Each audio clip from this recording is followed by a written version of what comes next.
দৌলতদিয়ায় বাস ডুবির আজ পঞ্চম দিন। কিছুক্ষণের মধ্যেই আজ আবার উদ্ধার অভিযান শুরু হচ্ছে। ঘটনাস্থল থেকে সরাসরি যুক্ত হচ্ছেন প্রতিনিধি মোহাম্মদ সুজন খন্দকার। সুজন, উদ্ধার কার্যক্রম শুরু হয়েছে কিনা বা কেমন দেখছেন আজকের পরিস্থিতি, আমাদের সবারকে জানাবেন। আপনাকে আমি এই মুহূর্তে রয়েছি দৌলতদিয়ার এই ৩ নং ফেরিঘাটে।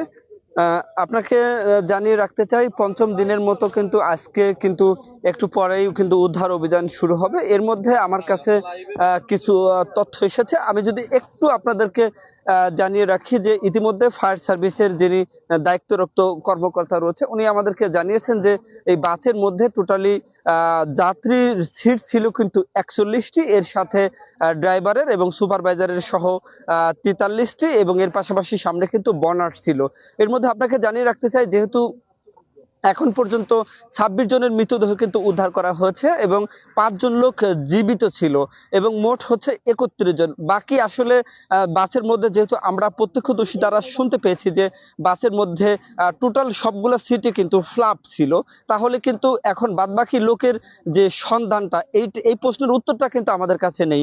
সেই সাথে কিন্তু আজকে পঞ্চম দিনের মতো উদ্ধার অভিযান কিন্তু কিছুক্ষণের মধ্যে হয়তো শুরু হবে। আপনি দেখতে পাচ্ছেন আমার পিছনে কিন্তু ফায়ার সার্ভিস এবং নেভি এবং কোস্টগার্ডের লোকজন কিন্তু তারা কিন্তু চলে এসেছে।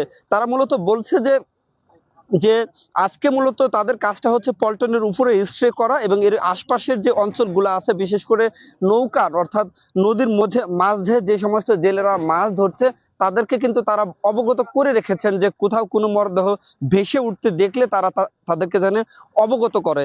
এর পাশাপাশি ঢাকা থেকে যে ২টি তদন্ত কমিটি গঠন হয়েছে, এই ২টি তদন্ত কমিটির বিশেষ করে নৌ মন্ত্রণালয় সংশ্লিষ্ট যে তদন্ত কমিটি গঠন করা হয়েছে, তারা কিন্তু আজকে এখানে ১০টা থেকে ১০:৩০ নাগাদ কিন্তু এখানে আসার কথা এবং এটা এসে তদন্ত করার কথা। সেই দলটি কিন্তু এখানে আসবেন।